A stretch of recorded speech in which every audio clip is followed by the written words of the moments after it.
Hi, everyone, and welcome to the PIPS Parental Allowances and Benefits webinar. My name is Shelley Melanson, and I'm the team lead for the PIPS Mobilization Department. Before we begin, we would like to take some time to respectfully acknowledge that our office, located in Ottawa, is on the unceded, unsurrendered territory of the Algonquin Anishinaabe Nation. Before this land was a city, it was and remains a place of the Algonquin Anishinaabe people, whose presence here reaches back over 8,000 years.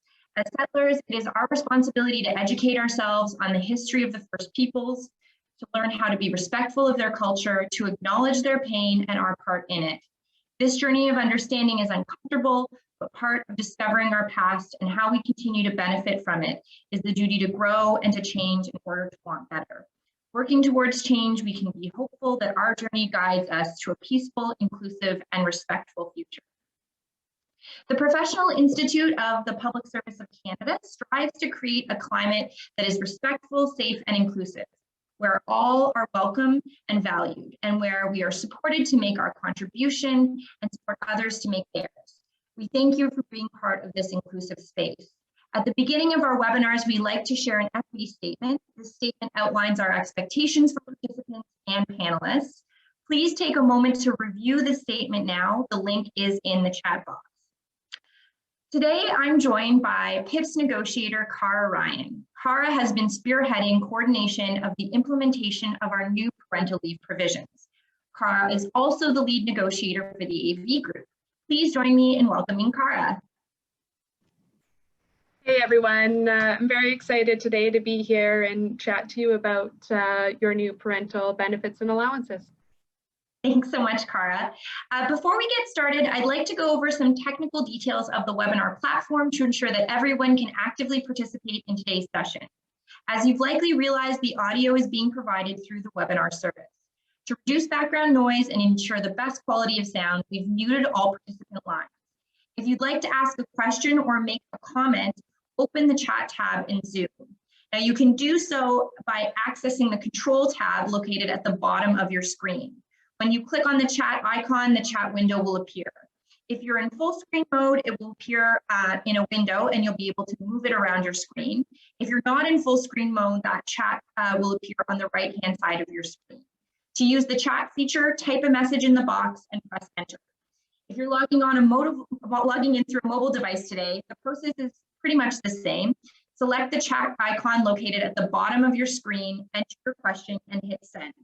Please bear in mind that if you're opening the chat function in your mobile device, it will temporarily hide the slide deck that we're showing. Now, my lovely colleague Candace is operating under the Better Together panelist name, and she will be monitoring the chat box throughout the session. So if you have any issues, please don't hesitate to send her a message. In the center of your screen, what you should see right now is the title slide for our slide deck. As we move through the presentation, you will see the slide change. If at any point you don't see slides change or you lose visual connection, please let us know in the chat box. Before we get started, I just wanted to see if there are any questions about the webinar platform before we begin. I feel like we're all now Zoom experts from almost a year at home, so we'll get started. The objectives of today's session is really to provide you with a basic overview of the key terms and definitions associated with the parental allowance and leave, to give you an overview of the new parental allowance and those leave provisions. We're also aiming to give you a clear understanding of the changes to your collective agreement and how they impact you, as well as providing you with an opportunity to ask questions about the allowance and leave. Now, to better get a sense of who's participating in today's session, we'd like to take a quick poll. And the poll will be showing up on your screen in just a moment. And the question we're asking everyone is, do you plan on applying for either the employment insurance or the Quebec parental plan? So you'll have two options. You can either say I'm applying for EI, or the employment insurance program, or the correct parental insurance plan known as QPIC. So if you could just take a moment now to fill in that poll, that will enable us to get a better sense of who's on the line and better tailor today's content for our audience.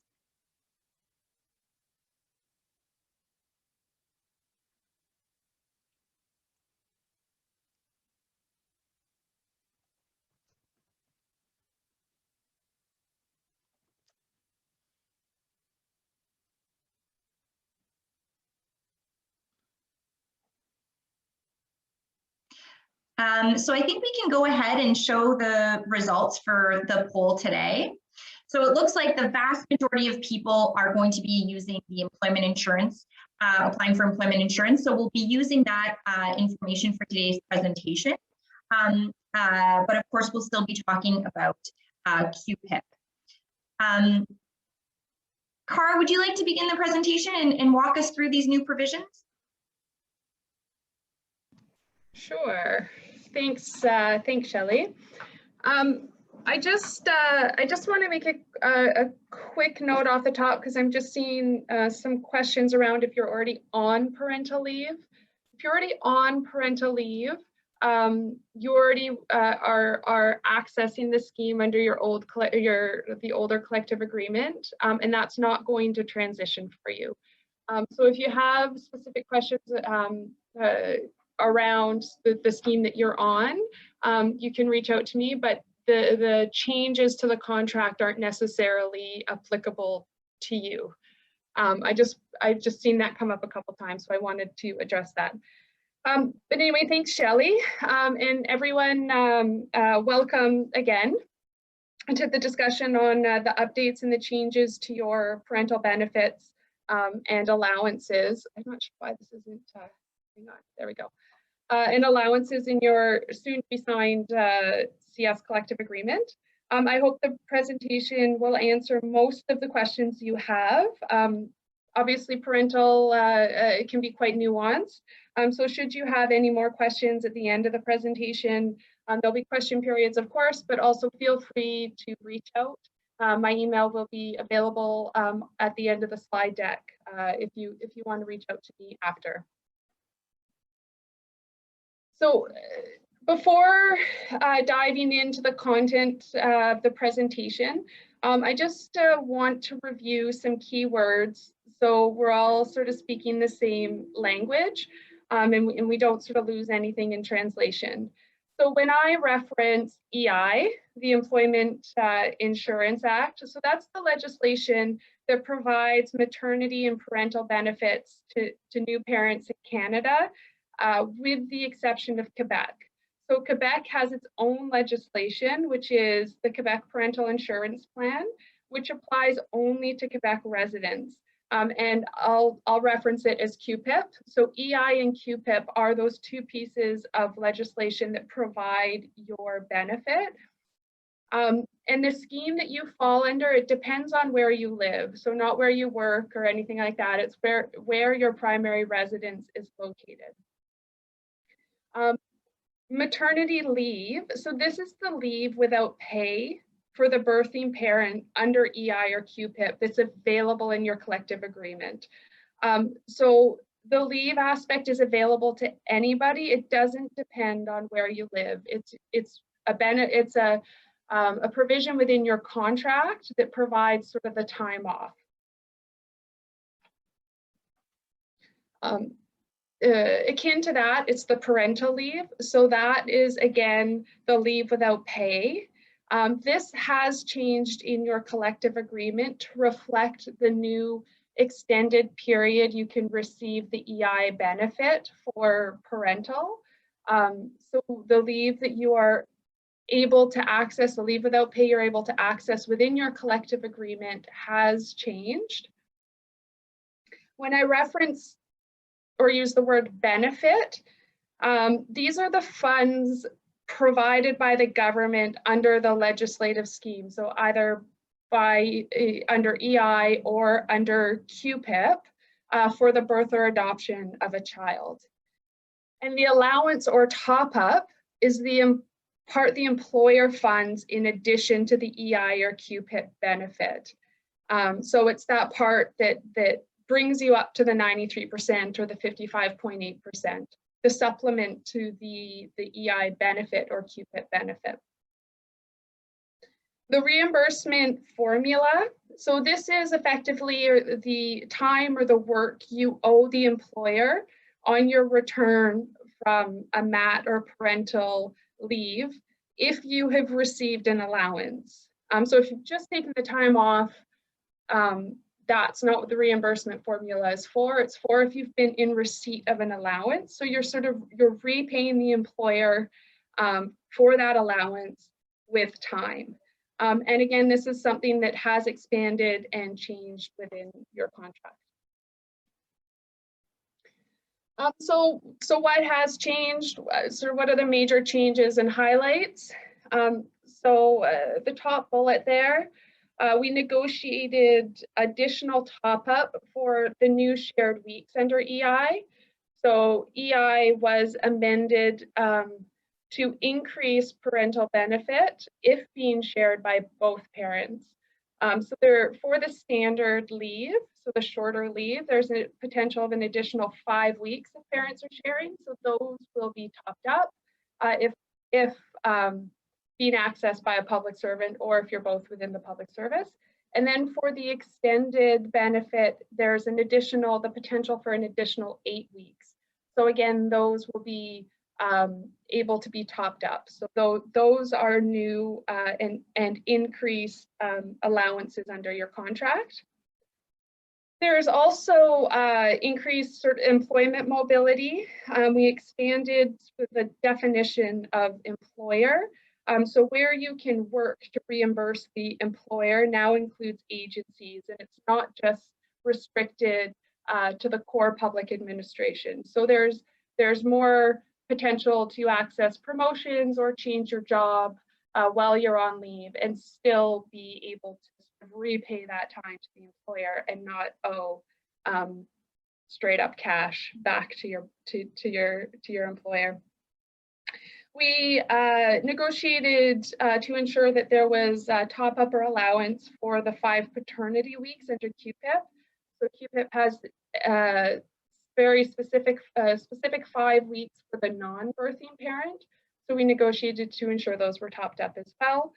And we also worked to resolve some of the inequities that existed for adoptive parents between EI and QPIP.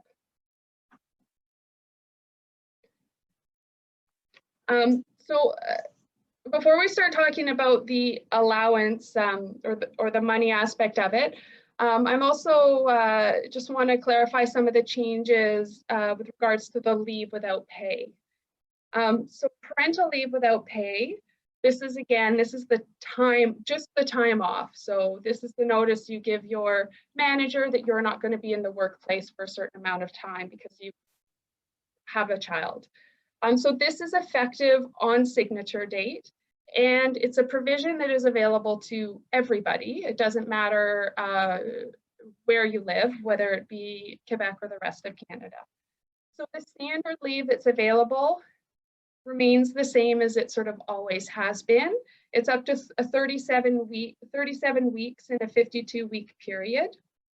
What is new is the extended leave, which is reflective of the new extended benefit in EI, which is 63 weeks within a 78-week period. And though this is reflective of the change in the EI benefit, someone who resides in Quebec is eligible to take the additional time. They just may not have the additional QPIP benefit. So it may just be at home without pay, but they have access to the additional time. It's also important to remember that we're talking about parental leave and we're not talking about maternity leave. Maternity leave hasn't changed.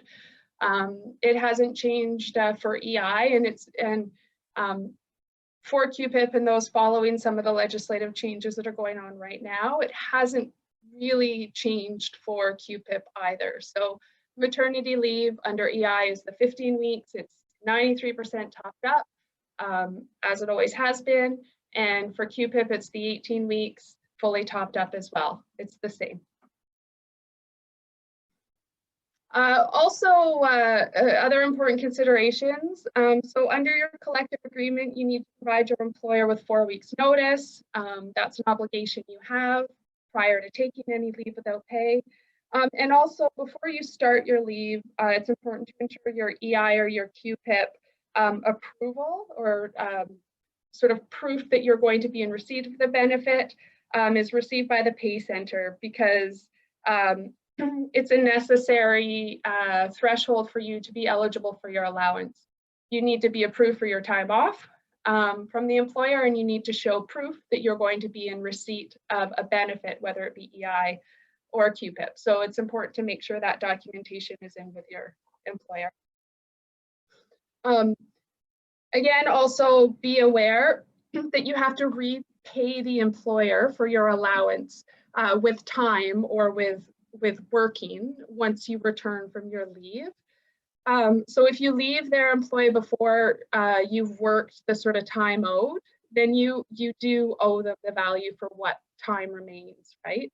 So this is effectively, this is the reimbursement formula.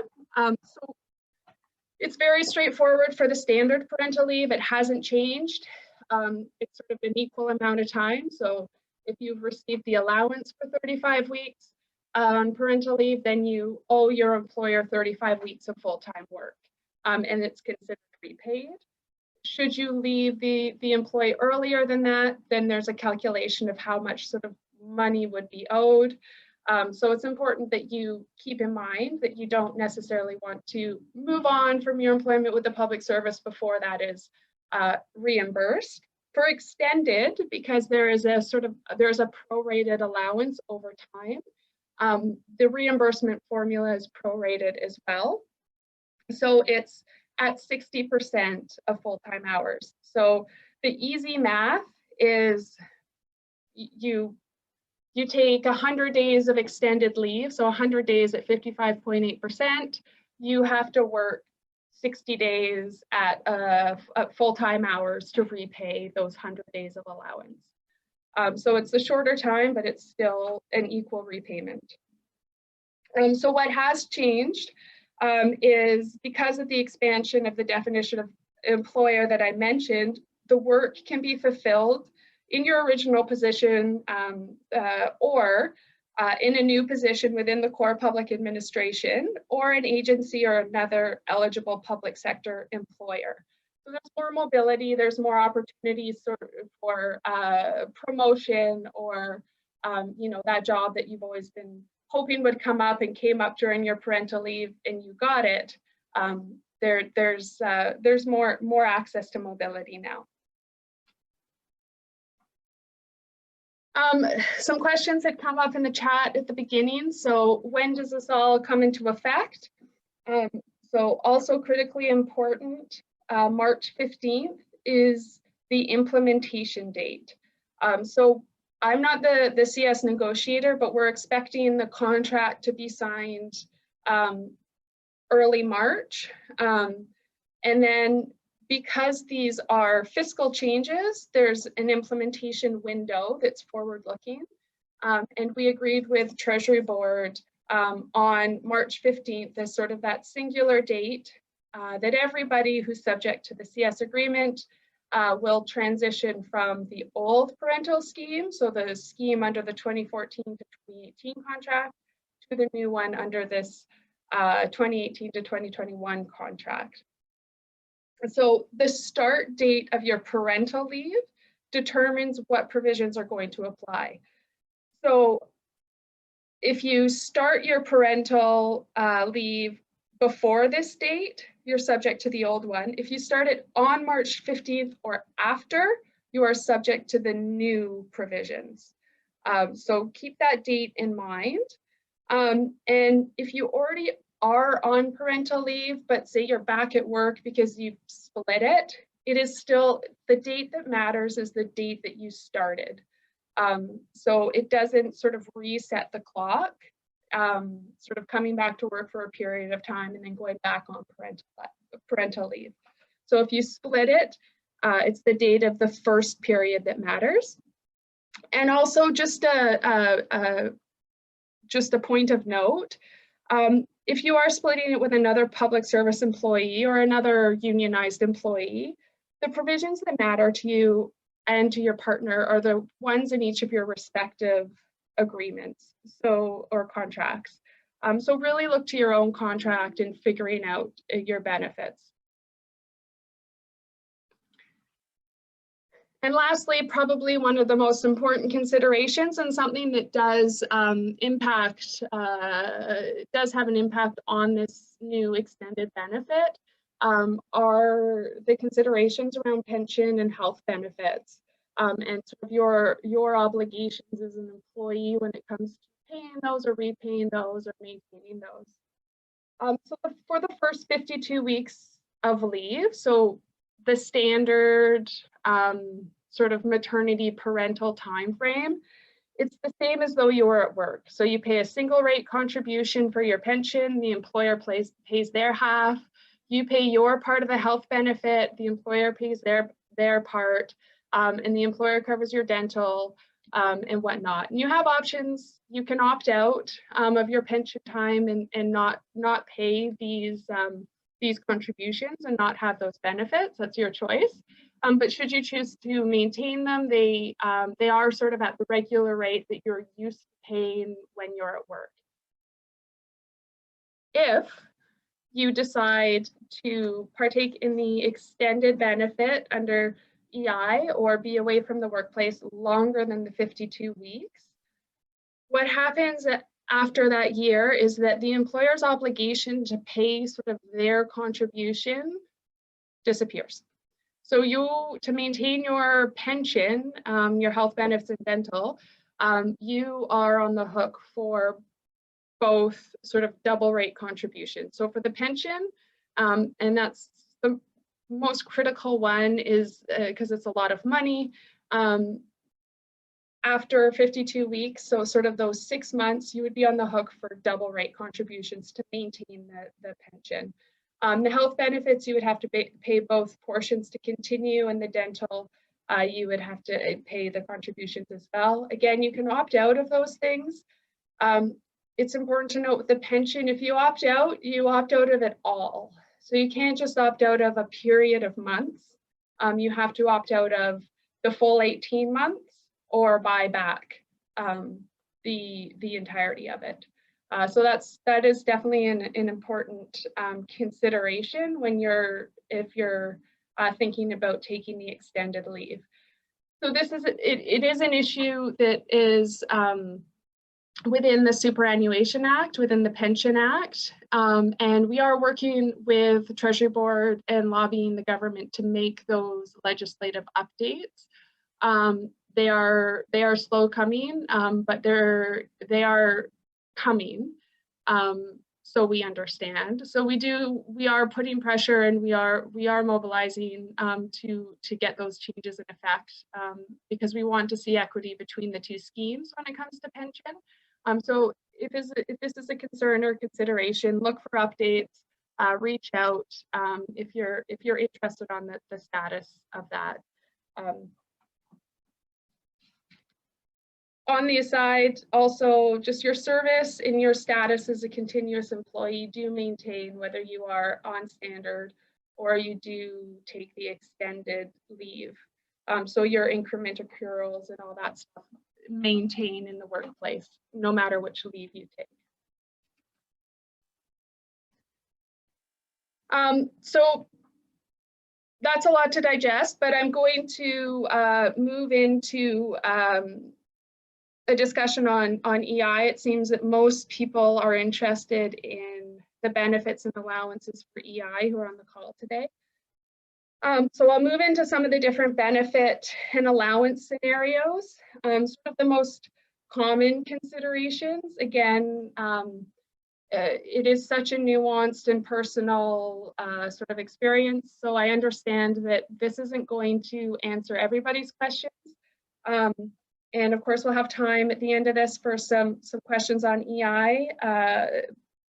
But of course, if it is too personal or it's a little too complex for this quick webinar, reach out. I'm happy to sort of brainstorm through those, all the different options and considerations that go into making this type of decision. So EI. Here's an infographic that breaks down the basic allocation of benefits in sort of a standard scenario. So for EI, you'll see that week 1, you'll see is a waiting week. So this can be served on a maternity or a parental leave. So it can be bumped sort of down the line to be served with the 35-week parental. And families make that decision based on numerous considerations, which we can get into a little bit. But this week, there's no EI benefit. So the employer pays the full 90%, 93% in a standard scenario of top up. So it's fully employer funded. And then you'll see there's 15 weeks of maternity leave. Again, this hasn't changed. It's topped up to 93%.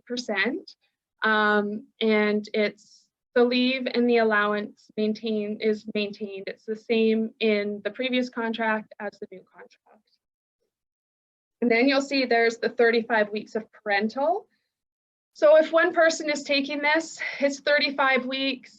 It is topped up to the 93%. What's not shown on this graph is if it is shared, and there's that potential of the additional 5 weeks. So that is a consideration as well. And then you'll see the last week on here, it's we call it an additional week because it's a week again that's wholly employer paid. And this is how you get to 52 weeks of allowance or sort of topped up time under the standard scheme.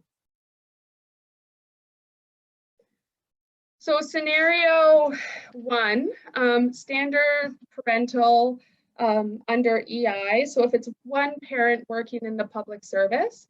So parental under EI, this is inclusive of adoption. So there's 35 weeks of parental, 93% allowance. So your EI portion, and then the employer supplements that to 93%. Of course, if the one parent is the birthing parent, they're also eligible for the maternity allowance. And if you are the one parent in the public service and you're maxing out the benefit, you're eligible for this additional week. So that would bring you sort of to the 36 weeks of fully topped up time.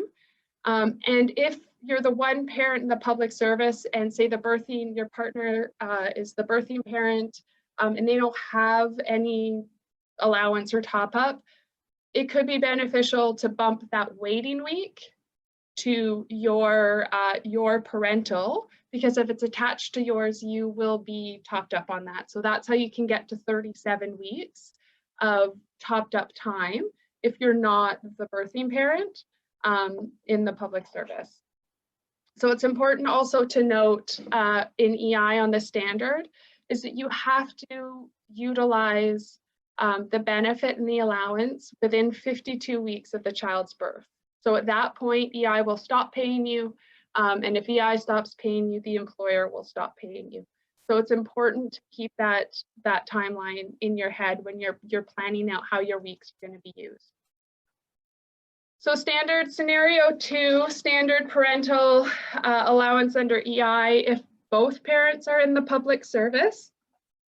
So you have your 35 weeks at 93%. If you're both in the public service and you share that, then it's 40 weeks of parental, which is fully topped up between you.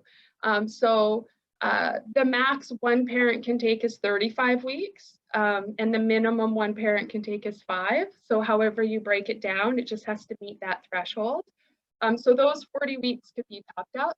And again, obviously, if you're both in the public service, one of those parents is the birthing parent, if this is the birth scenario, and you actually end up with 57 weeks of allowance. So the challenge in this is that, maybe not the challenge, but the glory of this is you still have to use it within 52 weeks, which means that at some point, both of you have to be at home with your child and everyone receiving some form of allowance. So there has to be some overlap. So 57 weeks of allowance has to be used within 52 weeks of the child's birth. So the extended, so this is all brand new for this contract. The changes with EI have been in effect for a couple of years, of course, but for the contract, this is some of the new language. So one parent working in the public service who's opting for the extended parental allowance, the top up is a proration from the 35 weeks. So it's 61 weeks at 55.8%. So again, if you're the one parent, you're the birthing parent, you would have your maternity leave topped up to 93%, and then you would opt into parental leave extended, at which point the allowance would supplement you to 55.8. And again, this is because EI is also prorated, so there's less EI over the EI extended EI benefit than they provide in the standard. So one parent, if you're the birthing parent, it makes sense to use your additional week and your waiting week with your maternity leave, because that's 93%. And then you can opt into the 61 weeks of parental. So the threshold for this is it all has to be used within 78 weeks from the child's birth. Again, if you're both in the public service, you end up in a similar circumstance where there's more allowance weeks, then you sort of have time to use. So you have to overlap them. So if you're both in the public service, again, you've got the birthing parent who would take the maternity leave. You would likely attach the additional week and the waiting week to maternity leave, again, because it's 93% topped up. And then you would move into your 61 weeks of parental. If you're sharing, you are eligible for those new 8 weeks, which are topped up, which would take you to the 69 weeks of parental per couple. Again, it has a max, which is one couple can't take more than the 61 weeks, and one parent can't take more than the 61 weeks, and one parent can't take less than 8. So that puts you into a circumstance where you have 86 weeks of allowance that has to be used within 78 weeks from the child's birth. So again, you would have to all be home with baby receiving some form of allowance or top up. So those are the sort of basic allocations of benefit and allowance.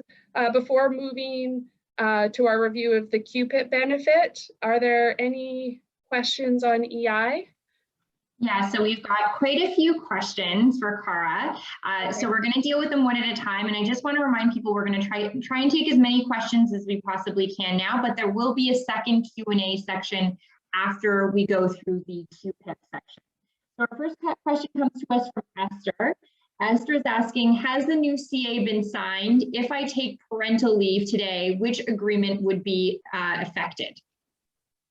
It hasn't been signed yet, and if you took parental leave today, it would be under the 2014 to 2018 contract, so the older contract.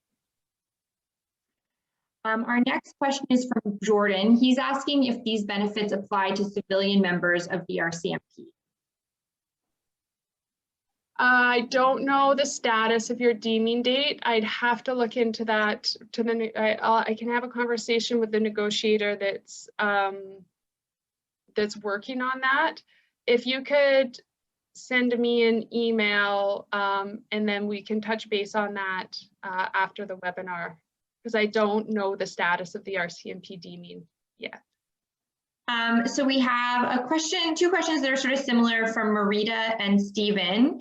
If the second pregnancy is within leave, does it allow for continued leave? So in a situation that you take a year of parental leave and you have another baby 9 months afterwards, would you be able to take leave without having to reimburse if you work 15 months afterwards? And let me know if you want me to reread that, Cara. Sorry, yeah, you cut in and out a little bit there. So you can repay after, but the thing that you need to make sure is in place is the 600 hours, 600 insurable hours under EI. So you have to make sure you've done enough time at work to be eligible for EI, because if you're not eligible for EI, you're not eligible for an allowance. Okay, so our next question is from BP, and they're asking, when speaking of beyond 52 weeks, is this 52 weeks from the start of leave or from birth of the child? From the start of the leave. Okay. Pension considerations, yeah, because the Superannuation Act talks about your leave from work. I recognize that you can start your maternity leave prior to the birth in some circumstances. So it would be for pension, it's about your time away from work. It's not connected to your child. Okay. Jacqueline has a question. She's saying, I'm on maternity leave and my parental leave begins in May. Will I automatically be moved to the new provisions or remain on the old CA? You will have a choice because your parental leave is starting after the implementation date. You can opt into either the new extended scheme, or you can remain on the standard scheme, which is similar to what you would have under the old contract. So it'll be up to you. So our next question comes from Stephen. He's asking, if you only did take the leave for the father and the spouse is taking the rest, would you be able to be part of the new plan, or would you still be on the old plan? For the father, so if so QPIP is the only one that has specific leave for the non-birthing parent, which often generally is the father. So if you're speaking to that, the amount of leave available, so if you're speaking about parental, you can take as much as you want, either in an extended scheme or a standard scheme. So I'm not sure I understand the question wholly. Stephen, if you want, you can enter another question in the chat box and we'll do our best to get back to that. Sorry for that. The next question I have is from Rubina. She's asking, if you are the birthing parent, isn't it better to take the full 18 weeks of mat leave and then only take 60 weeks of parental leave? So the 18 weeks of mat leave is available under QPIP, which doesn't have the extended benefit. So under EI, it makes sense. So you would, if you're the birthing parent, you take your 15 weeks of maternity benefit from EI, and then it makes sense if you're planning on taking the extended parental benefit, it makes sense to add those two, the waiting week and the additional week onto your maternity leave, which brings you to 17 weeks at 93%, and then roll into, if you're taking all of the parental as a birthing parent, the 61 weeks at 55.8%. That would be a better sort of, that would be a way to maximize, I suppose, your allowance in that scenario.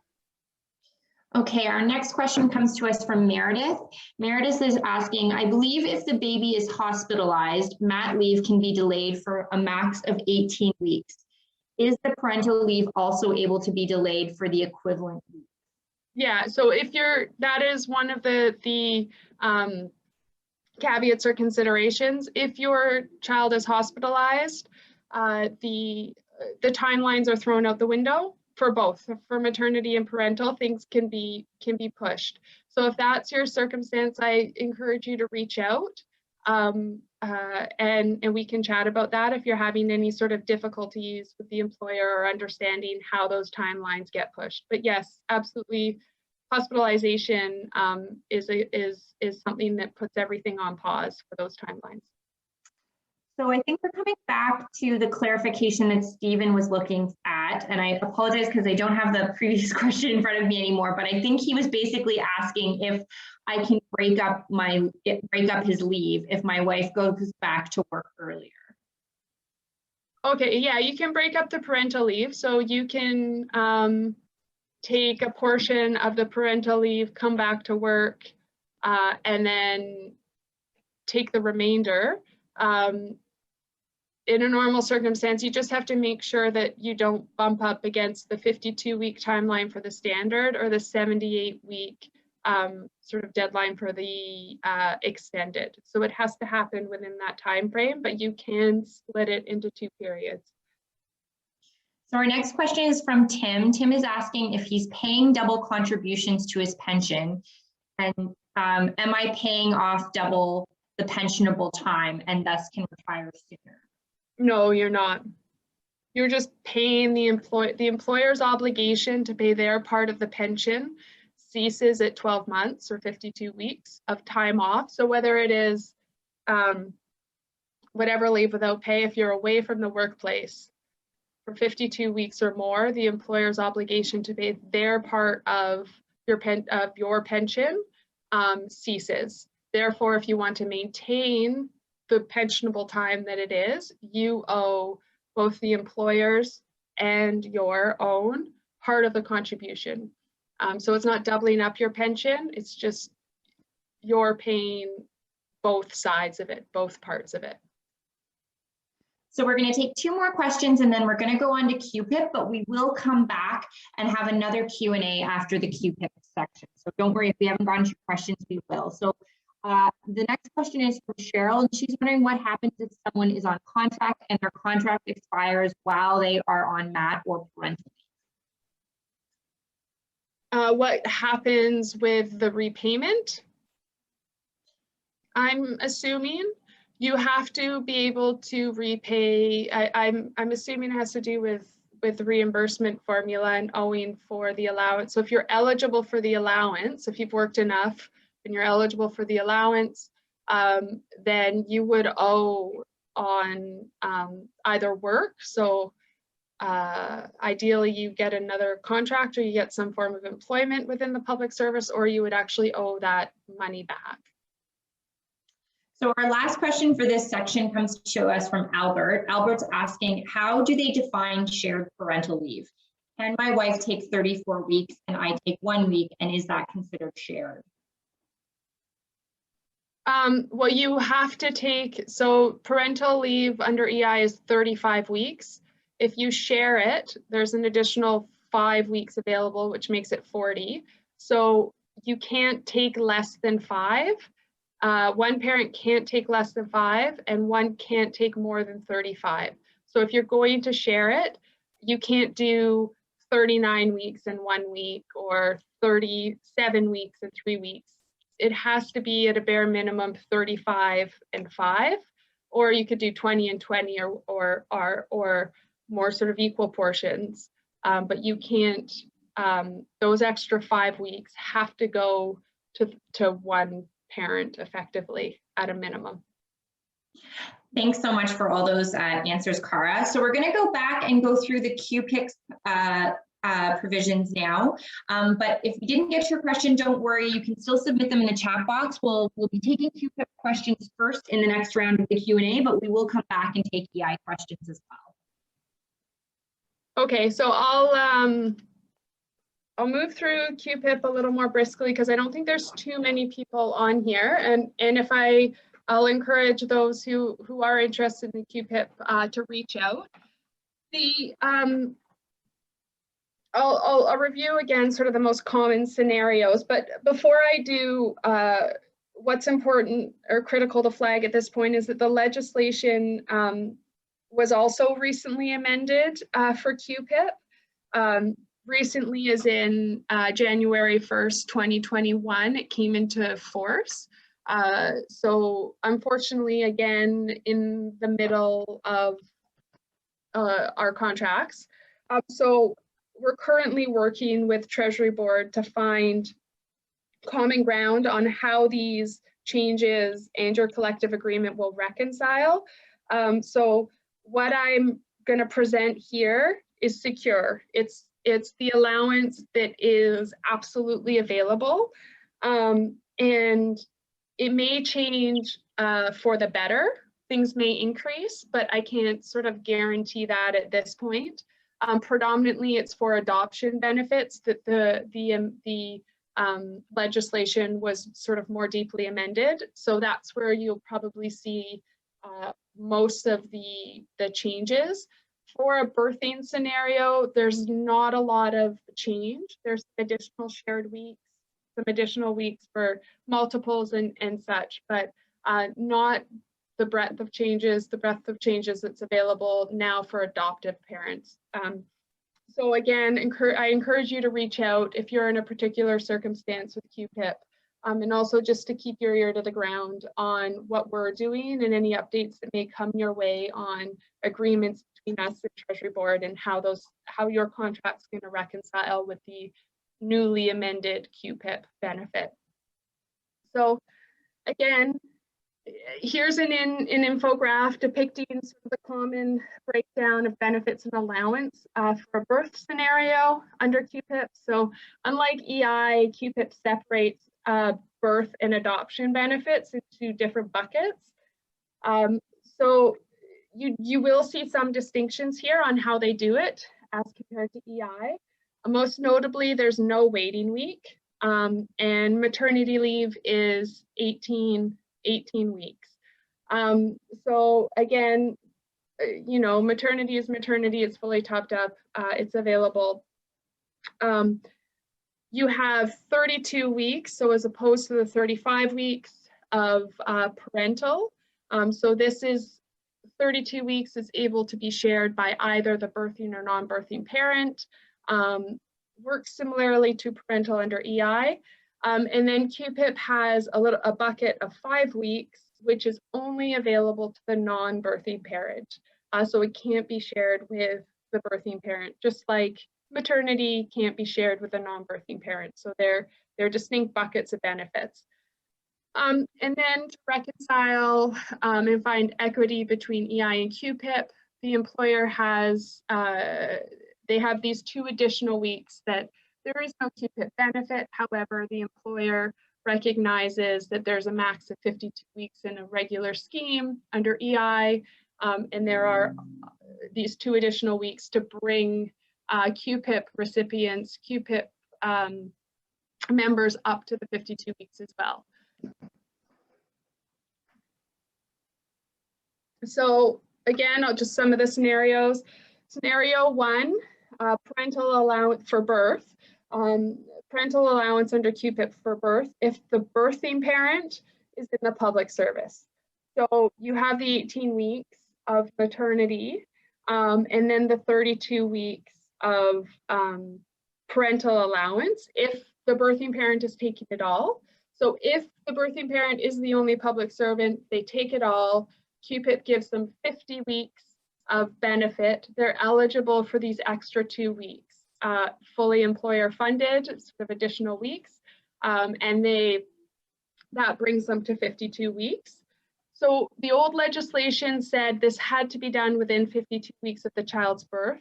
This has been amended now to 78 weeks, because one of the changes is they've allocated for these additional sort of sharing weeks. So if parents are sharing benefits, then they're able to sort of increase the QPIP benefit. That's one of the things we're talking about with the Treasury Board to ensure that the time frame is expanded. Right now, rely on that it has to be within 52 weeks. However, the likelihood is that that window will increase to 78 weeks.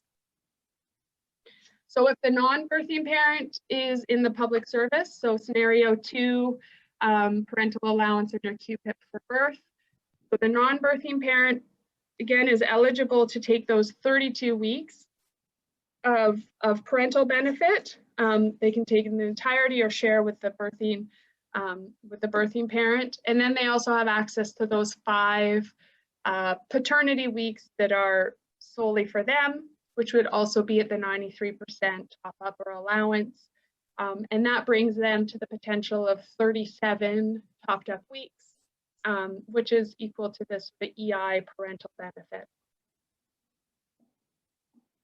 So if both parents work for the public service and they've had a child, so scenario number 3 for birth, So this is the scenario that may change or is a little more fluid to the amendments that we're discussing with Treasury Board right now. So if this is your circumstance, again, I encourage you to reach out.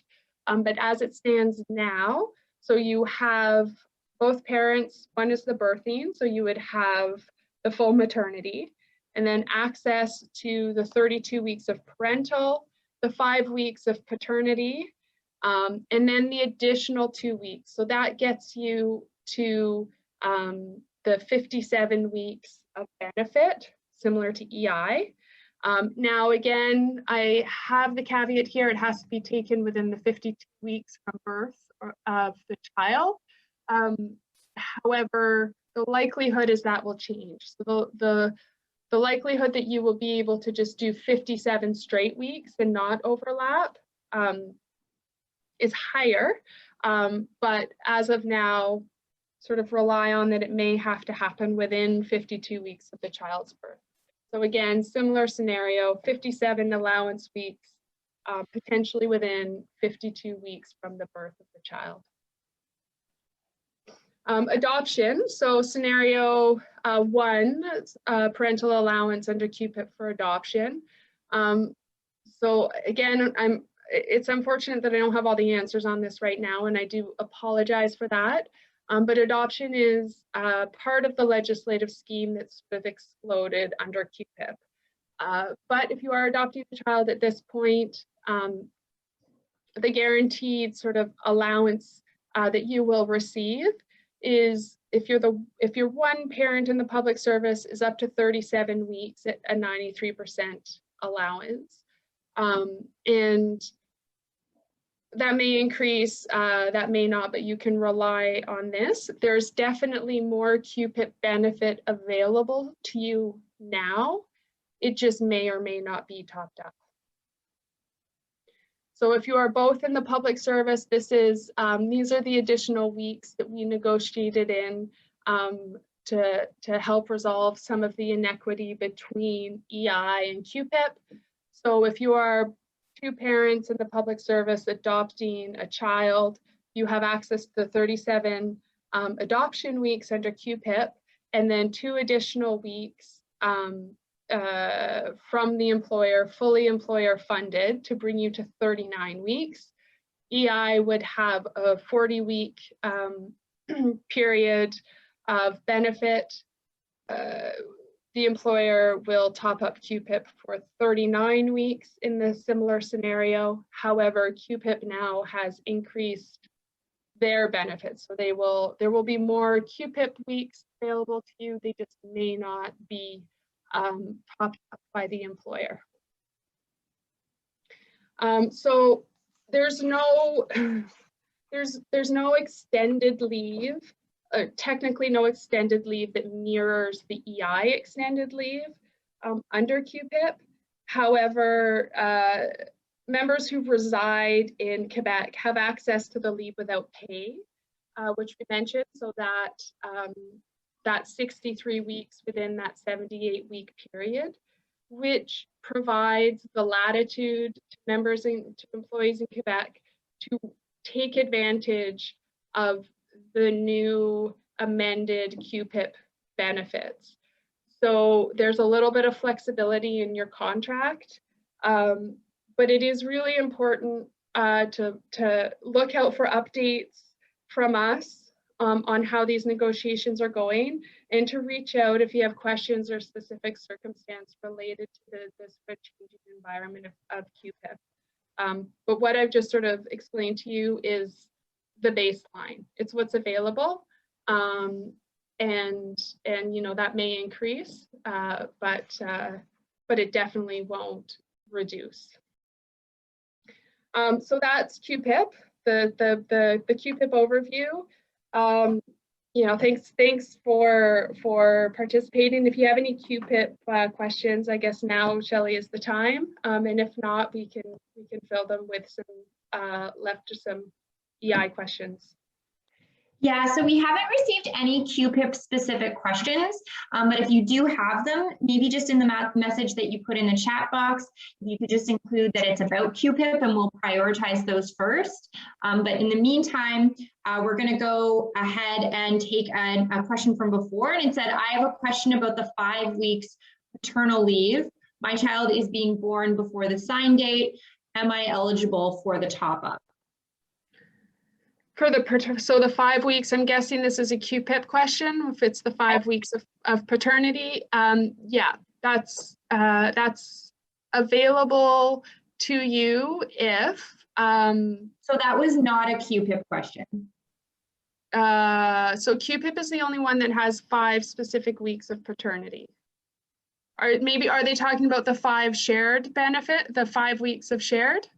Maybe. So if you're talking about EI, the 5 weeks, the extra 5 weeks of parental benefit for sharing, if you're the only one in the public service, so you're taking parental benefits and you're taking that time off and you're applying to your employer for a small pocket of parental benefits, then yes, it'll be topped up because it's parental benefits and you're sort of in the window of the 35 weeks.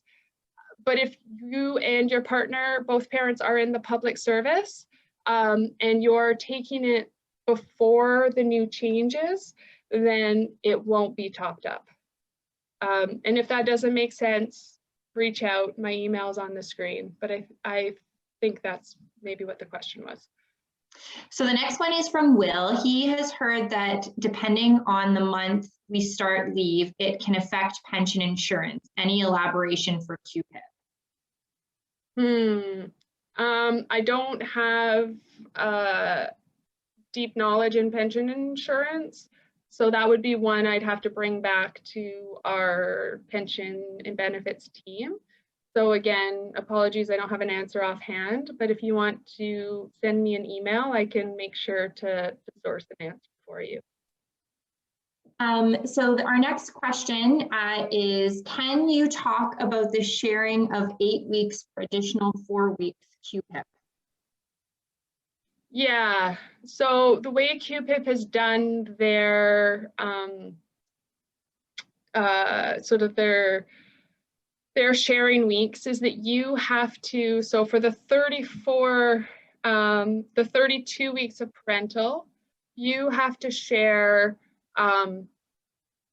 a minimum of 4 of those. So one parent can't take any more than 28 of those weeks to have access to an additional 8 weeks.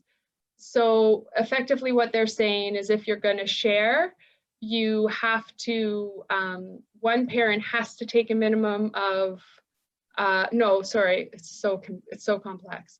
But if you do the 28, you can each get an additional 4, I believe. So that would bring you back to the 32 and your other partner would get the 4. But these are, so this, I'm going to say this again. The changes to QPIP between sort of the special and the basic are quite intricate and complex. So if you could send me an email sort of with the specifics, we can do a breakdown of the weeks and what has to go where. That would be the easiest.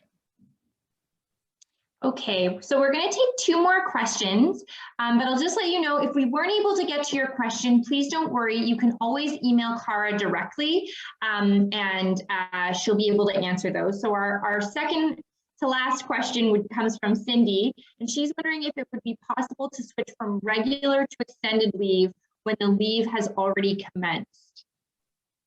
No, unfortunately you can't. And that's more, it's a bigger issue with EI. EI won't change your benefit once you've been in receipt of it. And your EI is what determines your allowance. So our last question for today comes to us from Jason. Jason says, if my wife is not in the public service and is able to take 9 months off through her benefits, I'm able to take 9 months as well, correct? So a total of 18 months. Does this mean I'm only eligible for extended version within the 53% top up and not the 93%? Well, what determines your benefit is, or your allowance is your benefit. So whatever you guys choose with EI, so if you guys elect the extended benefit with EI, that will determine what your allowance is under your collective agreement. So it really matters what you decide, because EI will give, it's based on the child. So your wife will receive it or you will receive it. If you are in receipt of it, if it is the extended benefit, you get the 55.8. If it's the standard, you will get the 93. Thanks so much, Cara. We really appreciate all the information today and your time answering all these questions. I want to also just thank everybody who joined today's session. We really appreciate your participation. Again, if we weren't able to get to your question, we're so sorry about that. Obviously, a lot to discuss in a short hour, but you can, of course, email Cara directly at cryan@pips.ca. And if you have any thoughts or feedback about these sessions or would like to see more of them, please let us know. You can email us at bettertogether@pipsc.ca. Thanks so much, everyone, and we hope you have a great rest of your day. Bye for now.